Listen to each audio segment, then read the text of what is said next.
Oke, kembali lagi di Dio Study Center bersama saya Pandu Sabatian Sumarsono. Kali ini kita akan membahas soal mengenai biomolekul. Setelah kita mempelajari teorinya, setelah kita memahami konsepnya, lebih baik kita latihan soal supaya semakin mantap lagi, ya. Oke, jadi di sini ada 12 soal. Coba kita bahas satu per satu. Oke. Dari nomor pertama dulu ya. Di bawah ini yang merupakan senyawa biomolekul kecuali, ayo, kalau udah nonton videonya pasti bisa nih jawab pertanyaan ini nih. Yang mana coba? Karbohidrat atau protein, atau karbon, atau lipid, atau asam nukleat? Coba dikasih waktu 3 detik deh. Ya, oke. Jadi jawabannya apa? Ya, karbon ya. Jawabannya karbon. Ya, pasti yang udah nonton videonya baik-baik pasti tahu nih jawabannya. Karbohidrat jelas ya, ada kita bahas, protein juga kita bahas, bukannya biomolekul, lipid juga, asam nukleat juga. Kenapa karbon enggak? Ya, karena karbon ini dia bukan senyawa biomolekul ya, dan juga dia itu adalah unsur ya, C. C itu unsur ya. Oke, jadi kecuali ya, di sini ada kecuali karbon. Oke, lanjut. Pertanyaan kedua. Ribosa merupakan contoh monosakarida apa? Pentosa, heksosa, triosa, heptosa, atau nonasa? Ayo, yang udah nonton videonya pasti bisa jawabnya. Ya, 3 detik. 1, 2, 3. Ya, jawabannya apa? Pentosa ya. Ya, jawabannya pentosa. Jadi, uh, seperti yang sudah kita bahas di teori dan konsep video sebelumnya, monosakarida itu dibagi berdasarkan atom karbonnya ya. Ya, ada yang triosa, 3 karbon, pentosa ya 5 karbon, sama apa satu lagi? Heksosa 6 karbon. Berarti yang udah jelas enggak apa ini? D, udah jelas enggak ya? Nah, triosa, apa contohnya triosa? Coba, yang masih ingat? Penyusun apa? Untuk apa? Metabolisme ya, fosfogliserat ya. Fosfogliserat. Ya, heksosa apa? Glukosa, galaktosa, fruktosa ya. Glugal, fruk. Ya, jadi jawabannya pentosa. Oke. Pentosa gimana sih strukturnya ya? Kalau udah kita belajar pasti tahu ya. Di sini ada 5 atom karbon, 1, 2, ya, 3, 4, 5. Ya, jadi gini. Oke, 5 ya. Lanjut, soal nomor 3. Di bawah ini manakah yang merupakan polimer dari karbohidrat? Ayo.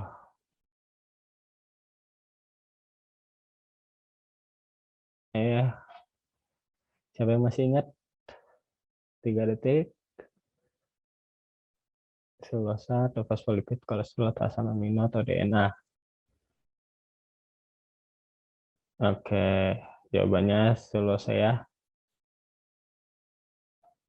Oke, jadi selulosa ini seperti yang sudah dijelaskan adalah penyusun dinding sel ya. Ya, jadi kalau kalian nanti belajar sel ya, nanti belajar mengenai sel ya, nanti jadi nah di sini ya dinding sel ini dari tumbuhan nih, ini di sini selosa, ini membrannya ya, ada membrannya, ada dinding sel nih, makanya tumbuhan tuh dia itu keras ya karena dia ada apanya, coba dinding selnya ya. Oke, di sini kan ada intinya, nanti kita belajar ya. Nah, oke. Kalau udah belajar dasarnya, nanti kita enak kalau belajar ke bab selanjutnya gitu. Fosfolipid apa? Karbohidrat bukan, polimer bukan. Bukan ya, ini lipid, bagian dari lipid ya. Ya, kolesterol bukan juga sama lipid. Asam amino ini monomer dari apa? Protein ya. Kalau yang masih ingat ya, asam amino. DNA ini polinukleotida atau polimer dari asam nukleat. Oke, lanjut. Oke, betul salah nih sekarang. Soal betul salah. Monosakarida dapat dibedakan berdasarkan atom karbonnya. Benar atau salah? Ayo jawab. 1, 2, 3. Oke, waktu habis. Jawabannya apa? Benar ya. Iya, jawabannya benar. Sudah dibahas ya tadi ya. Nih di nomor 2. Di soal nomor 2 ya. Ini berhubungan nih sama-sama nomor 4. Nah, jadi kalau kalian ngerjain soal, coba lihat keterkaitan soal satu dengan yang lainnya gitu. Siapa tahu saling terkait, jadi lebih mudah jawabnya. Nomor 5. Ayo, semangat-semangat. Mengapa asam amino dapat diklasifikasikan menjadi 20 jenis? Ayo, siapa yang masih ingat?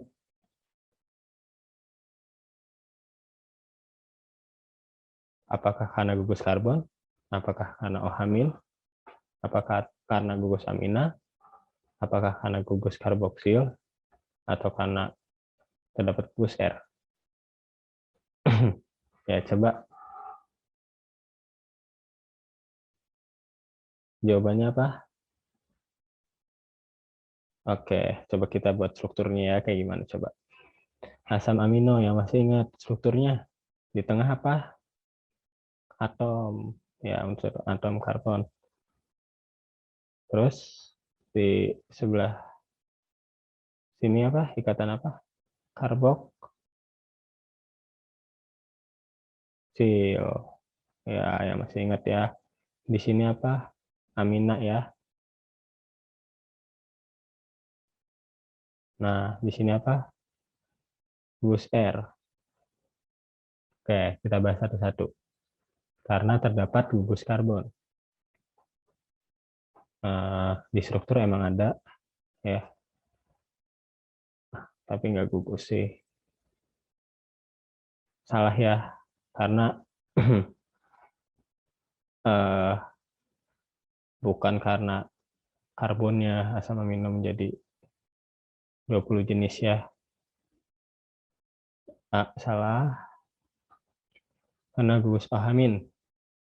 Enggak ya, bukan berdasarkan itu. Asam amino dibedakan menjadi 20 jenis. Amina, gugus amina. Enggak juga, bukan ya. Nanti kalau amina sama karboksil nanti ada kaitannya sama buffer. Coba nomor 5 nih. Karena terdapat gugus amina, salah tadi ya. Karboksil. Salah ya, ini ada alasan lain nih. Karboksil ini menyebabkan asam amino disebut titik-titik-titik, nanti ada di soal selanjutnya. Tapi bukan menyebabkan asam amino menjadi 20 jenis. Berarti karboksil salah ya. Oke, sisanya gugus R yang benar. Ya, gugus R yang benar ya. Mengapa asam amino dibedakan menjadi 20 jenis? Karena ada gugus R nih yang berbeda-beda nih ya. Jadinya bervariasi gitu. Ada 20 jenis asam amino. Ya, lanjut nomor 6. Dalam suatu polimer protein terdapat 5 struktur polipeptida. Betul atau salah? Coba. Ayo diingat. Pahami konsepnya. 5. Nah, harus cermat bahasa soal ya. Struktur polipeptida. 3, 2, 1. Ya, jawabannya apa? Salah ya. Kenapa salah? Karena polipeptida itu strukturnya ada berapa? Ada 4 ya. Apa aja? Masih ingat dari awal. Primer. Terus sekunder. Terus tersier. Terus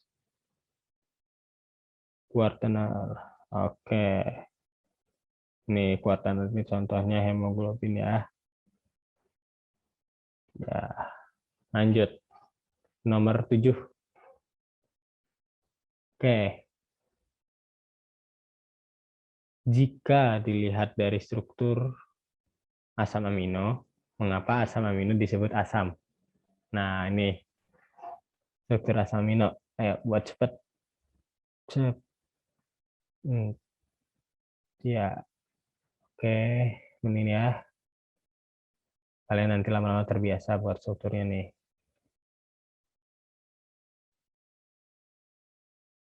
Gugus R ya. Ini harusnya ada.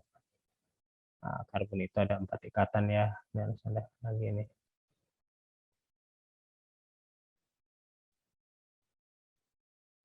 Oke. Mengapa disebut asam? Karena ada gugus karboksil ya di sebelah sini ya. Nah, mengapa asam amino disebut asam? Karena ada karboksil. Ingat ini namanya amina. Ya, amina ya ini ya. Tapi kalau asam ini disebut asam karena ada gugus karboksil. Jadi jawaban yang benar langsung aja. D ya. Nomor 8. Lipid merupakan senyawa yang tidak larut air. Betul atau salah? Betul ya jawabannya. Oke, jadi lipid itu merupakan senyawa yang tidak larut air ya. Atau yang disebut apa kalau tidak larut air itu? Kalau yang larut air kan namanya hidrofilik ya. Hidrofilik. Akar katanya dari hidro dan filik. Filik kan suka ya. Hidro air. Jadi suka air ya. Kalau yang larut. Kalau yang nggak larut namanya yang salah ya. Hidrofilik. Kalau yang nggak larut namanya apa coba? Lipid itu dia namanya lipofilik. Ya, jadi dia nggak larut air. Oke. Jadi betul ya pernyataannya ya. Lipid merupakan senyawa yang tidak larut air atau lipofilik. Ya, lanjut nomor 9. Dilihat dari strukturnya, apa saja penyusun suatu trigliserida? Ayo. Yang udah paham konsepnya pasti udah enak nih jawab soalnya nih.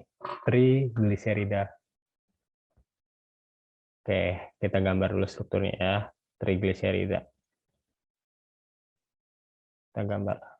Jadi trigliserida itu terdiri dari 3 asam lemak, 3 asam lemak.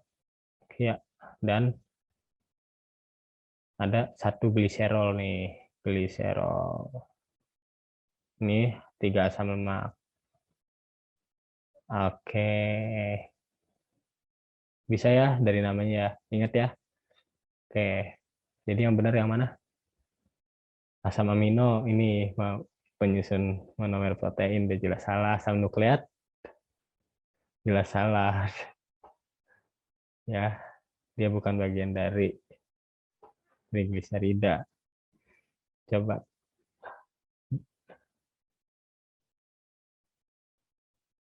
2 trigliserida dan 1 gliserol. Salah ya. 3 trigliserida dan 1 gliserol salah. 3 trigliserida dan salah semua ini soalnya ya. Oke, jadi jawaban yang benar adalah 3 asam lemak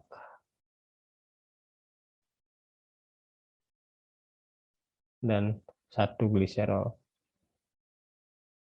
Ya, mohon maaf ini ada salah penulisan sepertinya. Ya, jawaban yang benar F ya. Oke, udah. Yang penting di sini kalian paham konsepnya ya. Trigliserida itu gimana. Oke. Jadi kalau kalian udah paham konsepnya, di soal gak ada ya udah, gak apa-apa gitu. Jadi kalian benar-benar yakin gitu ya. Nomor 10. Di bawah ini yang terdapat dalam suatu membran sel. Ya. Apa? Trigliserida itu apa tadi? Dia ya, enggak terdapat dalam membran sel. Kolesterol, ya. Fosfolipid, ya. Jadi jawaban yang benar B dan C ya. Oke, jadi membran sel ini kalau digambarin kayak gini. Kayak kita apa nyangkut-nyangkut ke materi selanjutnya ini ya. Biar kalian nanti lebih paham. Oke, jadi kayak gini ya.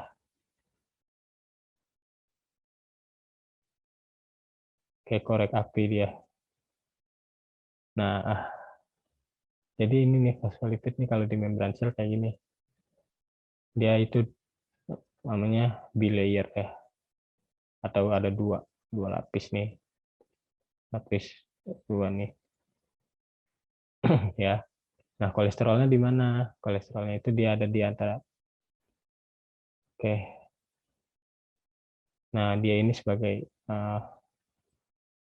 namanya memperkokoh bentuk sel ya. Jadi kolesterol ini ada fungsinya. Nah, fosfolipid ini menyusun dari membran sel itu sendiri ya. Oke, jadi jawaban yang benar B dan C. Oke ya. Lanjut. Dua lagi. Asam nukleat merupakan monomer dari nukleotida. Nah, gampang banget nih. Ayo, 1, 2, 3. Ya, jawabannya apa?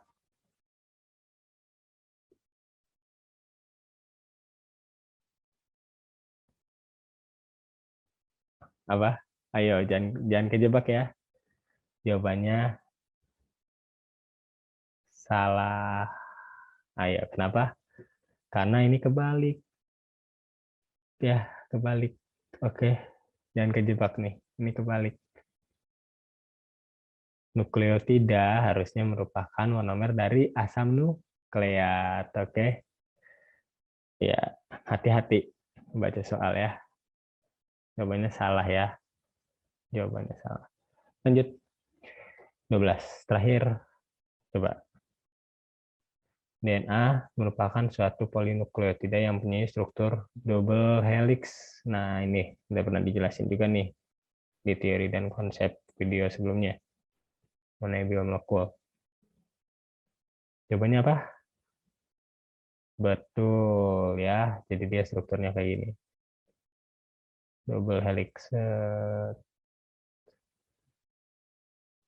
Nah, jadi dia ini kan dia polinukleotida ya.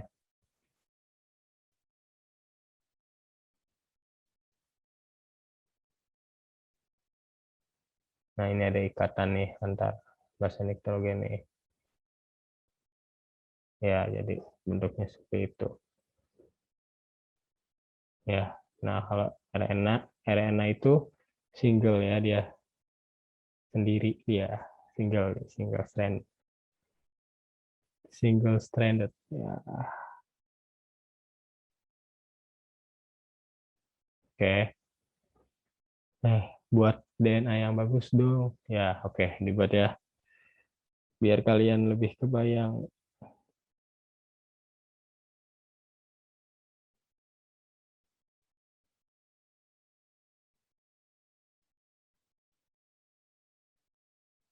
Nukleotida ya. Ingat, nukleotida terdiri dari apa?